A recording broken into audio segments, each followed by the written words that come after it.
Antes da chegada dos europeus à África, o continente abrigava uma variedade de impérios, reinos e sociedades complexas e avançadas.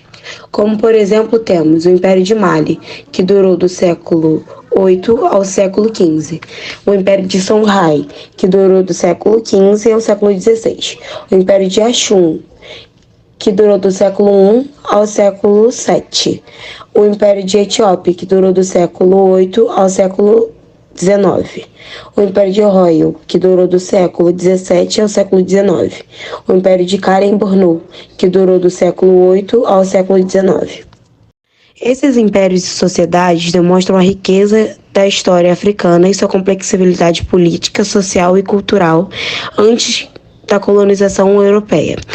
Cada um deles tinha suas próprias realizações, estruturas políticas e sistemas de governança, refletindo a diversidade e a profundidade da história africana.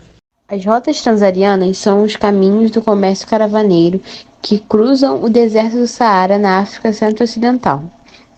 São diversas rotas interligando as economias locais e regionais do Sahel, África subsaariana, área de savana que separa o deserto das florestas tropicais, a costa mediterrânea do norte da África. Reinos e sociedades tribais. Sociedades tribais. A tribo é um complexo de famílias alargadas que se mantêm juntas por interesses econômicos e por motivações ideológicas centrada numa presumível descendência de antepassados comuns. É um grupo social básico de famílias que reconhecem uma origem e um chefe em comum.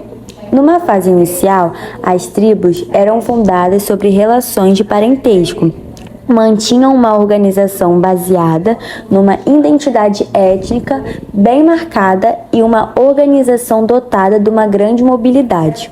Com o decorrer do tempo, estas ligações transformaram-se cada vez mais em relações de territorialidade. Alguns grupos tribais sedentarizaram-se e construíram reinos tribais poderosos. Uma determinada tribo podia ocupar um território e também fundar uma cidade, mas conservando a sua identidade e o seu próprio nome, mesmo quando partilhavam a mesma área com outras tribos. Por vezes, era difícil a distinção entre formações políticas ou estados tribais ou locais. Os primeiros baseados no parentesco genuíno ou assumido e os segundos no controle de uma área determinada.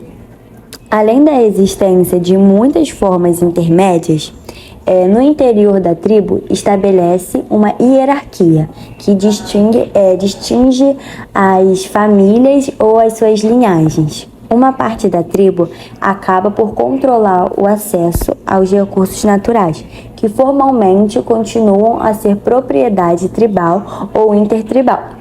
O gado, enquanto tipo de propriedade facilmente transmissível, contribuiu para a intensificação de conflitos intertribais, bem como a disputa de pastos e etc.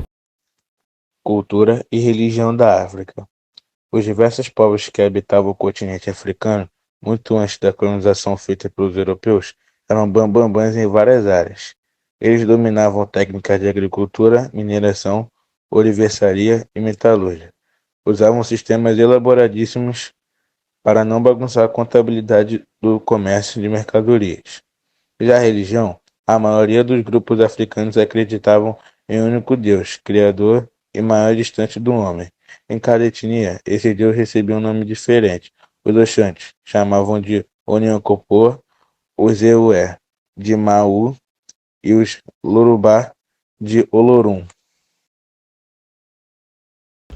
A Ásia é o maior continente do mundo, ocupa uma área de cerca de 44,4 milhões de km². O continente abriga uma grande variedade de culturas, etnias, paisagens naturais, climas, etc. Nessa porção, o planeta está concentrada grande parte da população mundial, tendo em vista que a Ásia é o continente mais populoso do mundo.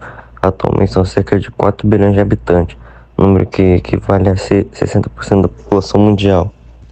Isso é explicado pelo fato de que, dentre os 10 países mais populosos do mundo, 7 são asiáticos, são eles: China com cerca de 1,3 bilhões de habitantes, Índia com 1,1 bilhão Indonésia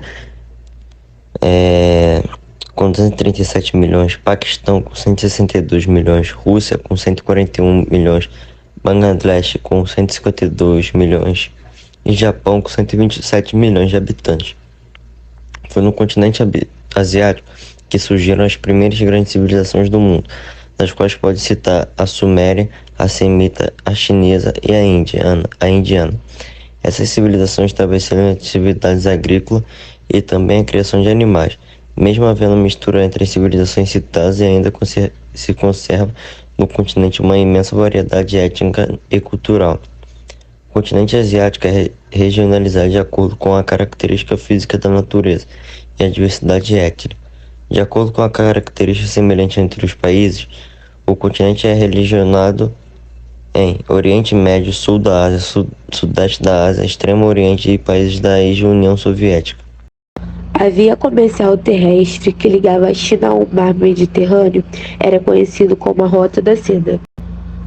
A Rota da Seda era uma série de rotas interligadas através da Ásia Meridional e Central, usada no comércio da seda e outras mercadorias entre o Oriente e a Europa e o Médio Oriente. Os carregamentos eram transportados por caravanas e embarcações oceânicas que ligavam comercialmente o Extremo Oriente e a Europa. O fim da Rota da Seda aconteceu no Império Mongol, que dominava a região, dando lugar aos otomãos, que boicotaram o comércio entre Oriente e Ocidente. Religião. Eram politeístas e adoravam deuses ligados às forças da natureza. A Ásia é o grande berço das religiões do mundo, principalmente as monoteístas, como o cristianismo, o islamismo, o judaísmo, além do budismo, confucionismo e shintoísmo e também hinduísmo. A religião com maior número de seguidores é o islamismo, que é 90% da população. Impérios Asiáticos. O processo de ocupação e exploração do continente asiático por parte das potências europeias ocorreu no século XIX. No entanto, esse processo não ocorreu de maneira igual ao da Ásia, virou de uma região para outra. Até o século XIX, os asiáticos quase não mantinham contato com os povos europeus, salvo os viajantes comerciantes. A distinção em relação ao processo de exploração no interior do continente se dava diante a ocupação do Sudeste Asiático e do Oriente Médio. A inserção de uma nova cultura a partir da colonização europeia gerou reflexos diretos no modo de muitas civilizações.